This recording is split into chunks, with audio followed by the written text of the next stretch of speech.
मेरे घर सीबीआई के ऑफिसर्स आए थे और दिल्ली सचिवालय में मेरे जो एजुकेशन मिनिस्टर का डिप्टी सीएम का ऑफिस है वहां पर भी उन्होंने रेड की थी। सारे ऑफिसर्स दोनों जगह बहुत अच्छे लोग थे, बहुत अच्छे से सबने बहुत व्यवहार किया। उनको ऊपर से ऑर्डर्स हैं, उसकी तामील उनको करनी है।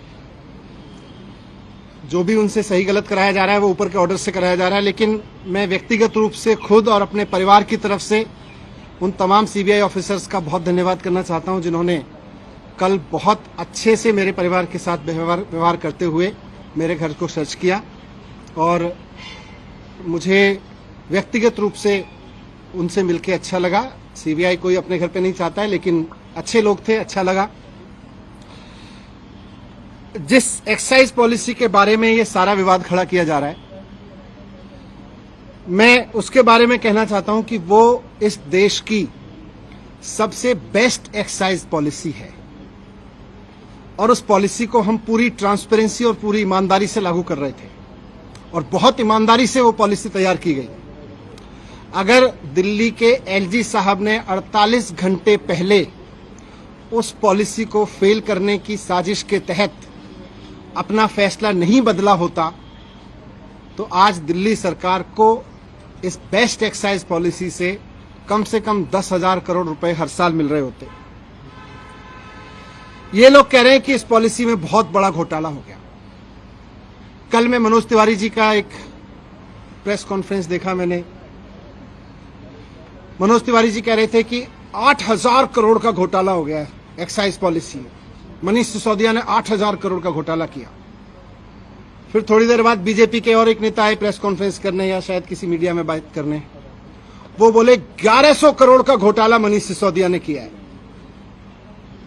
फिर मैं सोच रहा था कि एलजी साहब ने जो प्रेस रिलीज जारी किया था उसमें उन्होंने लिखा था 144 करोड़ का घोटाला कर दिया मनीष सिसोदिया ने। कल फिर जब सीबीआई के ऑफिसर्स आए तो वो एफआईआर लेके आए थे, उसमें ना 8,000 करोड़ का जिक्र था, ना 1100 करोड़ का जिक्र था। उसमें लिखा था सोर्सेज कह रहे हैं कि 1 करोड़ का घोटाला हुआ है। सोर्सेज कह रहे हैं कि 1 करोड़ का घोटाला हुआ है, ये सीबीआई की एफआईआर कह रही है। इसमें ना 144 करोड़ का जिक्र है, ना 11,000 करोड़ का जिक्र है, 1100 करोड़ का, ना 8,000 करोड़ का मनोज तिवारी जी वाला जिक्र है। मैं कह रहा हूं कि ये सब बकवास है, ये सब बकवास कर रहे हैं। इस पूरी पॉलिसी में कोई घोटाला नहीं हुआ, बहुत शानदार पॉलिसी है। और जो ये लोग कह रहे हैं इनको ना तो कुछ पता है ना इन्होंने कुछ पढ़ा है, बस इनको तो कहीं से कोई स्क्रिप्ट जो दी जाती है ये उसको रटते हैं। मैं आज आपको बताता हूं कि इस पूरे शोर शराबे के पीछे असली कहानी क्या है, इसका सच क्या है। सच यह है कि मुद्दा शराब का घोटाला है ही नहीं। इनको शराब के किसी घोटाले की चिंता नहीं है, इनको घोटाले की चिंता नहीं है। अगर इनको शराब के घोटाले की चिंता होती तो गुजरात में हर साल 10,000 करोड़ रुपए की एक्साइज चोरी होती है। अगर शराब की एक्साइज की चोरी की अगर चिंता इनको होती, एक्साइज के घोटाले की इनको चिंता होती, तो आज ये सीबीआई का पूरा हेडक्वार्टर गुजरात में शिफ्ट करा देते 10,000 करोड़ का घोटाला रोकने के लिए। और यही लोग करवा रहे हैं, जो लोग सीबीआई को इंस्ट्रक्शंस दे रहे हैं ना, यही लोग गुजरात में 10,000 करोड़ रुपए की एक्साइज की चोरी कर रहे हैं। लेकिन इनको घोटाले की चिंता नहीं है, शराब की एक्साइज की पॉलिसी में हो रही चोरी की किसी की चिंता नहीं है, क्योंकि गुजरात में 10,000 करोड़ की चोरी हो रही है। वहां सीबीआई नहीं भेजते। अगर घोटाले की चिंता होती तो ईडी का दफ्तर वहां खुल जाता, ईडी का पूरा हेडक्वार्टर वहां शिफ्ट हो जाता। वहां नहीं हो रही कोई धरपकड़। इसलिए मुद्दा तो करप्शन है ही नहीं, मुद्दा तो शराब का घोटाला है ही नहीं, मुद्दा तो घोटाला है ही नहीं।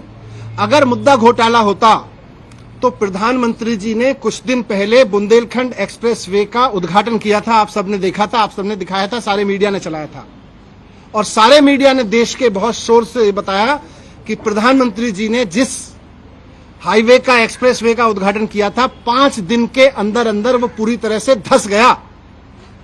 बहुत बड़ा घोटाला हुआ वो एक्सप्रेसवे बनाने में, हाईवे बनाने में। अगर मुद्दा करप्शन होता तो आज सीबीआई और ईडी प्रधानमंत्री द्वारा उद्घाटित किए गए उस महामार्ग के घोटालेबाजों को पकड़ रही होती, उनके घर रेड कर रही होती, जिन्होंने इतना बड़ा घोटाला कर दिया कि प्रधानमंत्री जी ने जिस एक्सप्रेसवे का उद्घाटन किया 5 दिन में धंस गया। वो है घोटाला। लेकिन जैसा मैं कह रहा हूं, मुद्दा घोटाला है ही नहीं। शराब या एक्साइज की चोरी इनकी परेशानी है ही नहीं। इनकी परेशानी है अरविंद केजरीवाल। इनकी परेशानी है कि अरविंद केजरीवाल जिस तरह से अब पूरे देश में एक काम करने वाले ईमानदार नेता के रूप में पहचान बनाते जा रहे हैं और पूरे देश के लोग अब उनको पसंद करने लगे हैं, इनकी परेशानी ये है। और पंजाब के बाद तो पूरे देश में अरविंद केजरीवाल जी को एक राष्ट्रीय विकल्प के रूप में देखा जाने लगा है। इनकी परेशानी ये है।